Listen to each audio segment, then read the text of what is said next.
Matapos masungkit ng tinaguriang dapinom ng Philippine boxing na si Reggie Suganov, ang bakanting WBO Global Light Flyweight title kontra sa kalabang si Ronald Omar Chacon Leon ng Venezuela.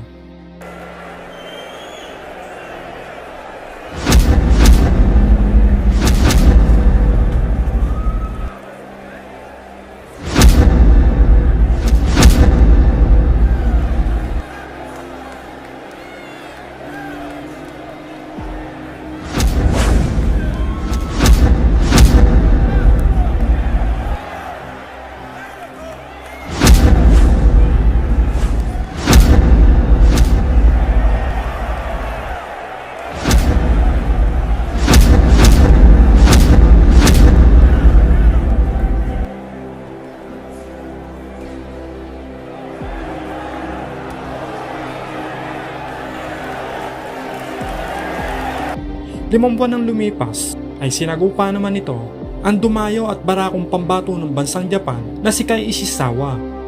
Nasa tindig at postura pa lang ay kita mo ng matapang at palaban, yung tipong patay kung lumaban. Bago ang laban, ang ating kababayan ay may record noon na 14 wins, 4 knockouts at merong isang talo. Habang ang dayong Hapon ay bitbit ang record na 11 wins, 10 knockouts at may 3 talo. Ang kanilang laban ay ginanap sa Holy Name University, Tagbilaran City, Bohol. Sa labang ito ay talaga namang masusubok ang tapang at puso ng Pinoy, sapagkat hindi nga po biro ang makakalabang Hapon. Dahil sa 11 panalo nito, 10 rito ay tinapos via knockout. Bukod pa rito, malakas ang paniniwala ng Hapon na maaagaw niya ang titulo sa ating kababayan. Kaya naman panoorin natin kung talaga nga bang uubra ang pagiging knockout artist ng Hapon sa bilasik ng kamao ng isang Pinoy.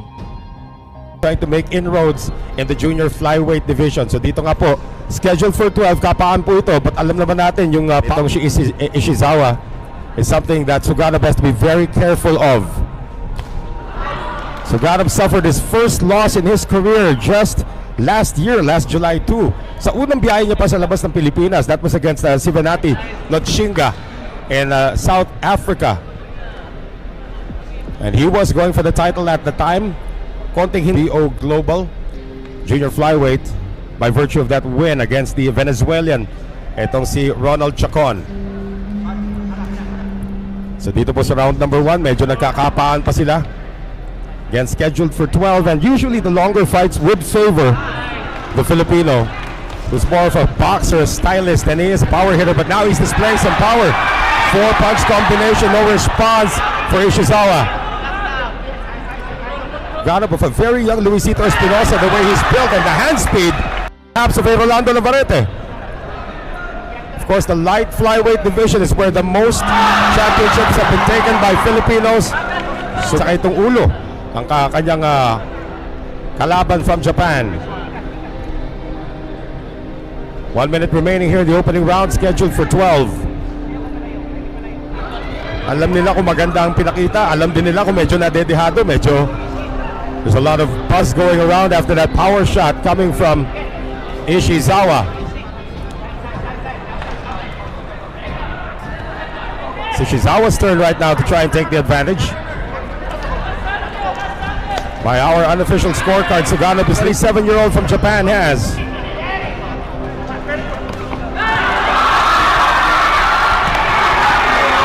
Ishizawa absorbing some punishment. That's a left hook to the head.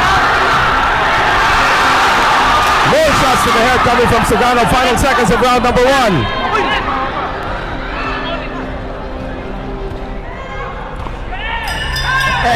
Late surge there. And eventually did suffer his first loss against a fellow Japanese in 2022. As we now move into round number 2. Muli po, magandang hapon po mula po dito sa Holy Name University Gymnasium in Tagbilaran City, Bohol. Ito po si Noel Zarate para sa PTV4.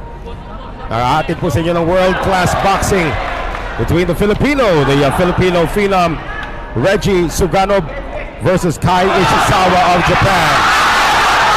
Some connections there, medyo shaken po. Ito si Ishizawa, left open again rito sa ulo nitong si Suganov. There may have been a headbutt somewhere. That would be unfortunate if that cut gets bigger, if it is a cut at all. Ishizawa still moving forward, trying to control the ring generalship here. Siyempre sa pagbubukas na round number 2, buhos ka agad ang binigay dito ni Filipino Phenom, Reggie Suganov. The record of 14-1, trying to defend this WBO Global Light Flyweight Championship. Kapaan na naman silang dalawa rito. Now trying to go for the body, Ishizawa, which could be a good idea against a taller fighter. Tanda po natin that Ishizawa only a shade above 5'1" gravity. 5'5" naman po ang listed height nitong si Reggie Suganov. Halfway mark of round number 2 scheduled for 12. Now body shots being exchanged by both fighters. Again, plowing forward pa rin. Ito po si Ishizawa of Japan, the challenger in the pink trunks. Exchange of jabs. No follow-ups yet so far for Ishizawa, and it appears that Suganov has now tasted how powerful those punches can be. Mukhang hindi niya pa masyasawa, trying to go for as many body blows as he can, trying to soften up his opponent. He's got a 4-inch reach advantage, 4-inch height advantage, and about a 4-inch reach advantage as well. Shots to the body. Better defense actually here for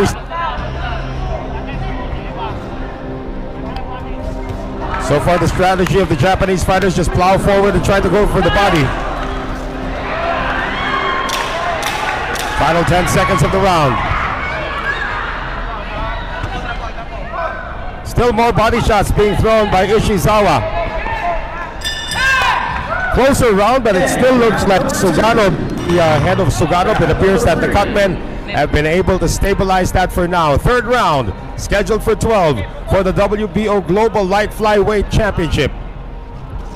Defending champion, of course, the Filipino Phenom, as they call him, Reggie Suganov, so far in our unofficial scorecard, has taken the first 2 rounds. But you look at the records, Ishizawa, of course, out of his 11 wins, 10 wins coming by way of knockout. His last rematch, he also lost against Masataka Taniguchi. Naka-first fight since losing to Paras.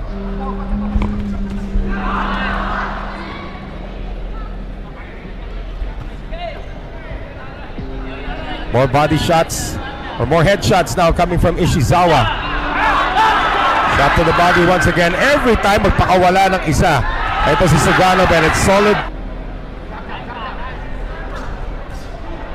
One more shot to the body.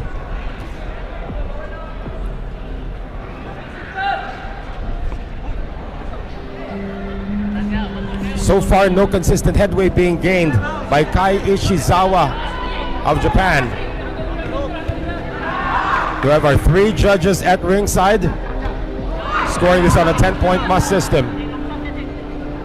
Final 23 seconds. And a round that really hasn't turned much in terms of Ishizawa. Now a late surge coming from Suganov.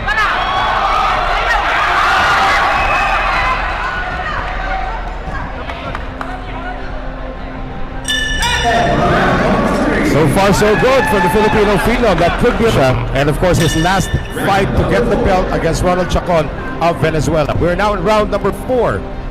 Queens unofficially has taken the first 3 rounds. And Kai Ishizawa of Japan trying to see if he can turn the tide here. We know he's a power puncher, but he's being a little careless with his defense. Nakakalusot na naman. And you can see some welts already developing under both eyes of the Japanese. Si Suganov, might be a very long day here for the Japanese fighter. But again, the game plan is still the same. Just move forward, go for the body. Ngayon, chinechempohan na lang po nitong si Suganov. Yung kanyang haba talaga ginagamit dito. He's got about a 4-inch reach advantage over his smaller opponent. Again, it is Ishizawa just moving forward, looking for some openings. Actually, binibigay na nga nitong si Suganov yung body shots, and Ishizawa's not taking it. 1-2 parried there by Ishizawa. Again, his defense is improved from the first round. But there are still some times where he drops his guard. At the moment, not quite sure how Ishizawa can actually forward. That's the only positive working now on the side of Ishizawa. He's not allowing his opponent to move forward. Medyo sumandal doon ng matagal. Ito si Suganov. Pero nakabalik na rin, and he has now turned the tide. He has now got his opponents against the ropes. 40 seconds remaining here. A lunging left hand coming from Suganov. Another uppercut. And this time Ishizawa says, bring it on. Another right hand here from Suganov. Being displayed here. Kino-contra-tempo niya talaga. Ito si Ishizawa. Every time Ishizawa tries to reload, Suganov is in his face. And Ishizawa is starting to get upset. Had the same move that we saw in round number 1. But the cutmen, dito si Suganov have been doing a spectacular job in making that a non-factor.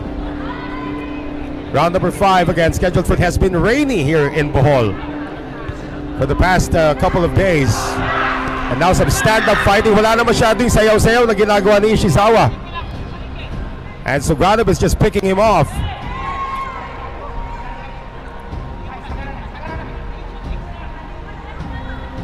Wins 1 loss.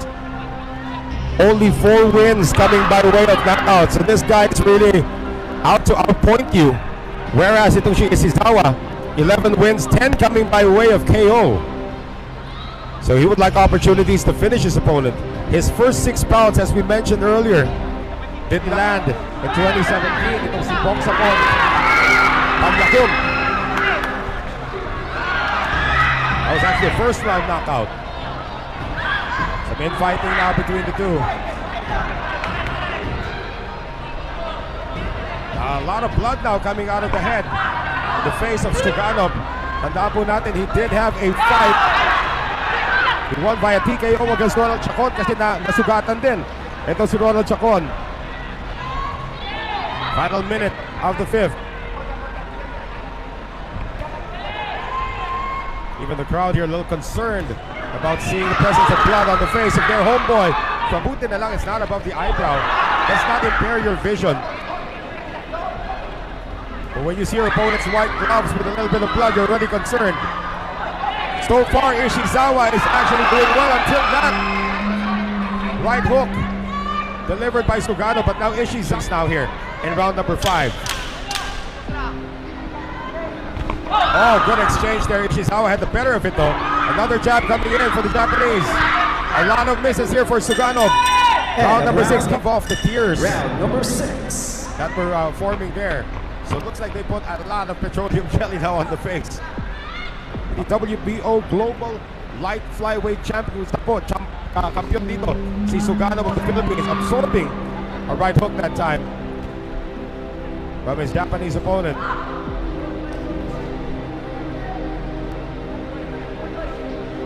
Again, continuing to plow forward. Ito po si Ishizawa of Japan, the challenger.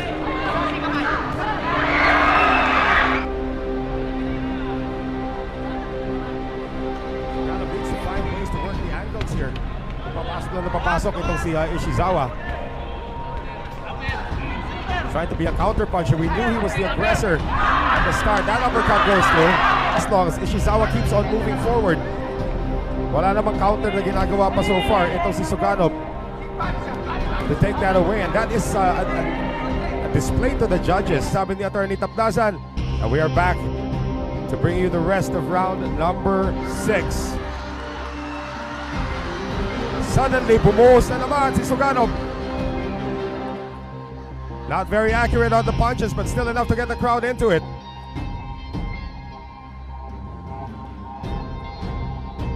Body exchange. About a minute remaining here in the 6th.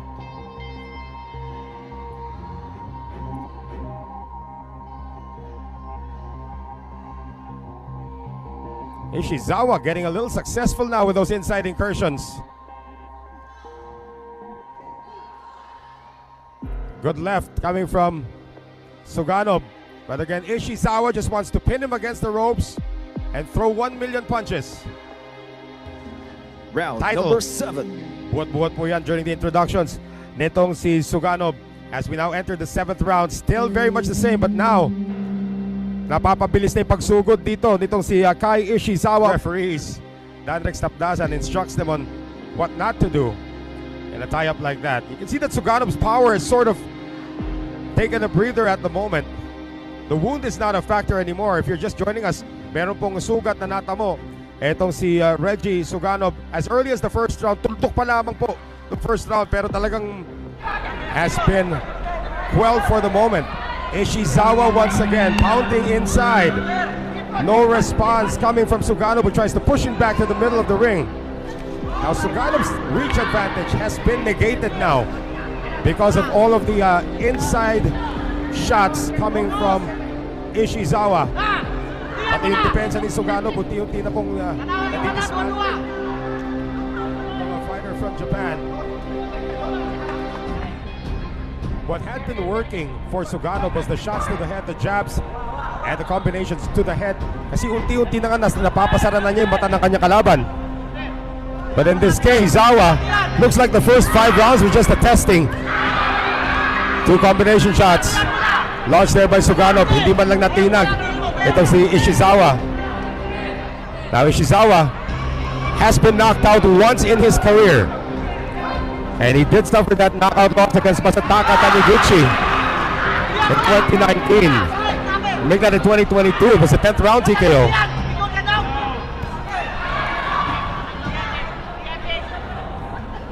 ...2019, but that's by unanimous decision over 8 rounds.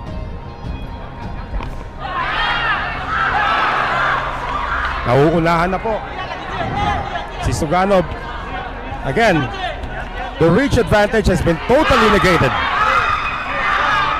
Now watch out for the low blows.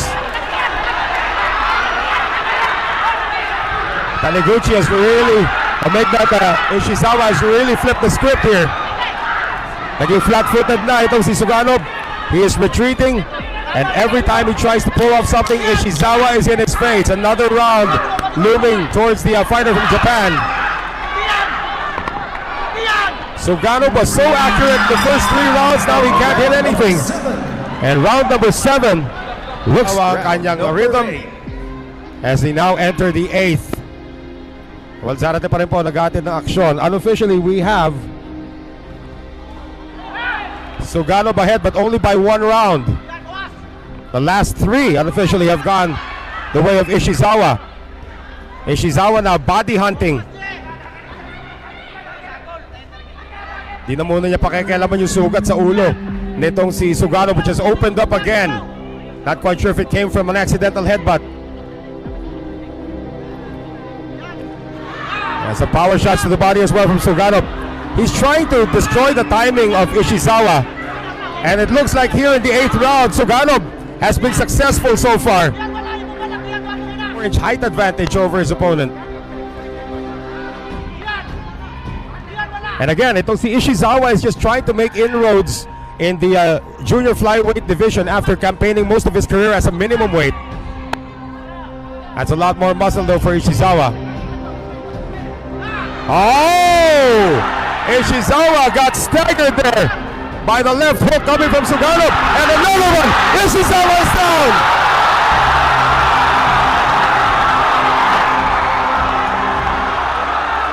The blood is coming out of Suganov's head, and Ishizawa smells the blood, wants to get it back. Oh, great right coming from Ishizawa. Napatras na si Suganov.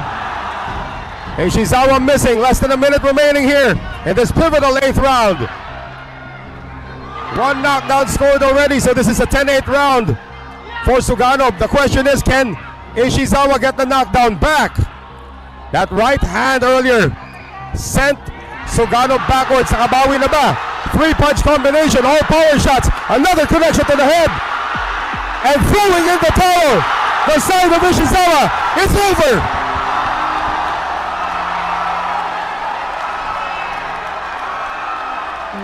The corner of Kai Ishizawa threw in the towel after the late barrage coming from Reggie Suganov. And despite the head wound, Reggie Suganov with the official time of 2 minutes and 38 seconds in round number 8. We have your winner by way of technical knockout. And still the WBO Global Junior Flyweight Champion, Reggie the Filipino. Phenom Suganov.